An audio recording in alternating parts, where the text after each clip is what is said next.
Right guys, Shay here, on even about to help you guys as well. So today is 4th of January 2021. Happy New Year to you. I've still got the Christmas decorations up. Boris has announced another 6-week lockdown starting tomorrow. Yippee! And I am badly in need of a haircut. So yeah, it's all falling apart over here in the UK.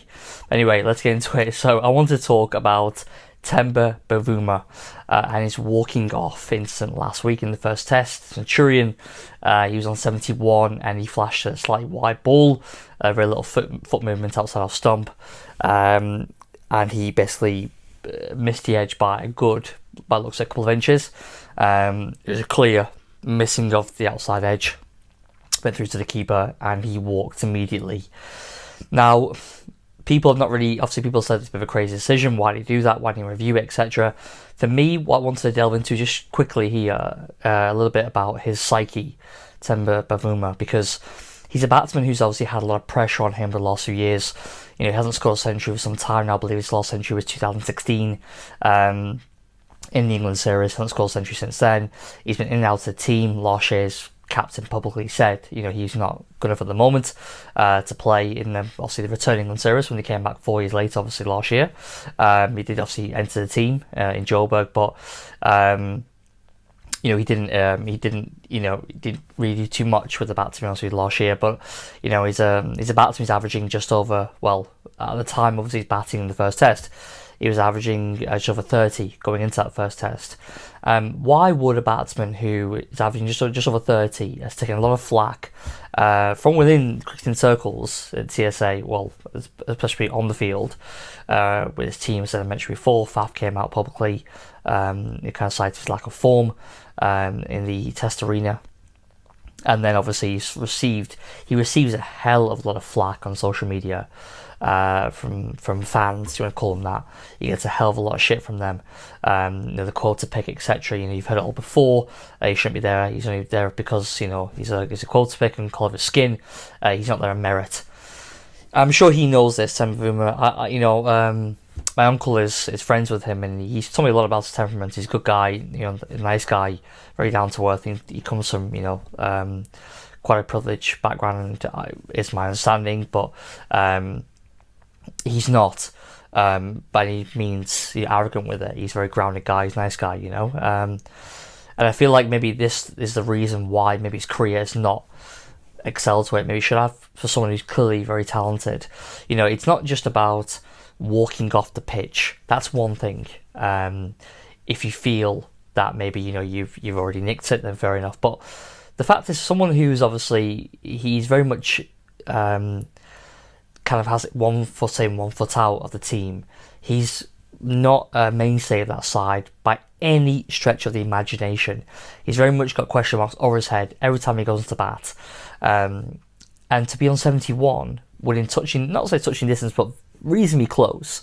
You know, obviously Sri Lanka's bowling attack at that point was, you know, depleted. Obviously Vijita has gone off already. The newbie in Hasaranga there, you know, on a you know, a fairly flattish wicket. You know, don't forget that South Africa posted 621. You know, so for that to happen and not to even consider reviewing the decision, just almost like it felt almost like he was happy to go off, and that's just like, I feel like that was because of his psyche, because of the way that he feels maybe internally about his position in the side, that maybe he feels like he's not really wanted, maybe.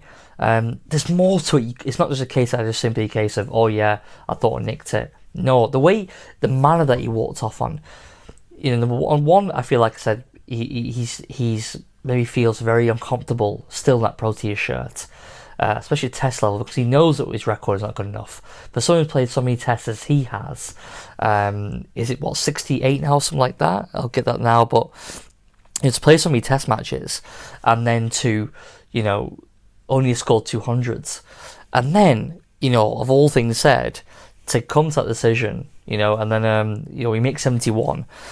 And then you get touching distance, you know, you recall, you're back in the side, well, not recall, but you know what I mean, it's first test of a summer, obviously playing England last year, but first test of a new summer, you're in the side, your side is plundering runs left, right and centre, Faf scores almost a double, you know, Markman scores runs, and then you're in 71, 100 would shut everyone up, absolutely everyone, and then you just go and throw it away. That's what it was. He threw the game, he threw his innings away by doing that. I couldn't believe it, to be honest with you.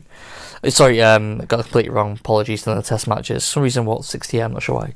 Came up with 68. It's 41 tests, averaging 31.4. So, but then going into the first test match, it was just over. Just over 30. Very poor return for someone who played 40 test matches. Like I said before, he's a lot of pressure on him, and he knows the pressure he's got on him internally and externally. And I think just like 100 would have been such good wonders for him, such great wonders for Temba if he scored 100. Which it was there for the taking against that ball attack on that pitch, and he just threw it away. And I feel like he said he knows the pressure on him, but I also feel like that mentality, that not even considering reviewing the decision, that's probably one of the reasons why. Well, for me, it's one of the reasons why he hasn't really excelled. He's got the talent, he's got the ability. He's obviously been messed around quite a bit, I feel, in the batting order and his position, and I feel like at times they have tried to accommodate him. Maybe he shouldn't have been there necessarily, but they have tried to accommodate him. He came up publicly last year saying that he didn't want to be picked for anything other than merit. He said that last year. But I feel like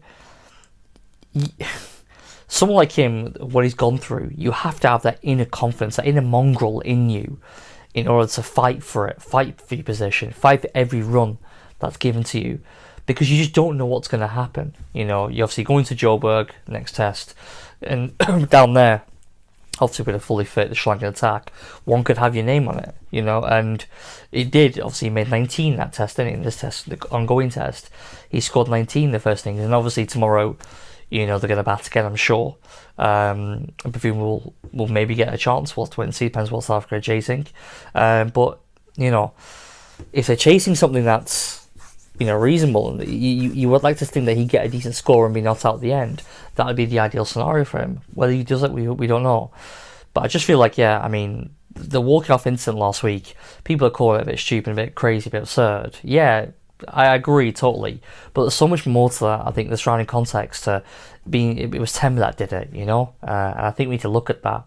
And I feel sorry for the guy. I think he feels like he doesn't really come out too much about it, but I feel like he feels there's a lot of pressure on him to perform.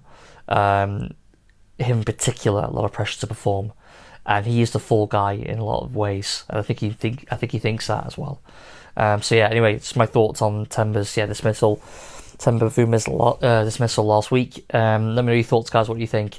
Is it crazy what I'm saying? Is it just a case of simply he just felt like he nicked it and he walked off? Fair enough. Do you feel like he should have really...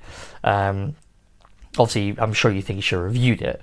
But what about saying about the fact that, is it really the decision of a person who doesn't feel very comfortable in the Proteas shirt? Is that Proteas shirt weighing on him very heavily on those shoulders? Is it down to a lack of confidence in the middle? Is that what he's really lacking to be a great player for the Proteas? I'd like to know your thoughts, guys. Let me know. Drop below.